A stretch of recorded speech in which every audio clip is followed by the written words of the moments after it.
શ્રી સોમનાથ મહાદેવ પર પ્રકૃતિએ અનોખું પૂજન આપ્યું હતું. ઇન્દ્રદેવની કૃપાથી વરસેલી મીઠી અમી વર્ષા અને રત્નાકર સમુદ્રની ગર્જના સાથે મંદિર પરિસર હરિયાળી ઓઢીને દૈવી છટાથી ખીલી ઉઠ્યું હતું.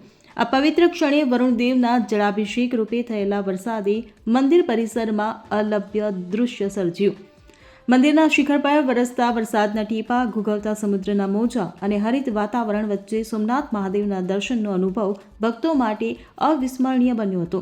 ત્યારે અનોખા આ નજારાનો સાક્ષી બનતા હજારો ભક્તો આનંદિત થયા અને શ્રી સોમનાથ મહાદેવના દર્શન કરી પોતાના જીવનને ધન્ય માન્યું હતું. બ્યુરો રિપોર્ટ, ખબર ગુજરાત લાઈવ.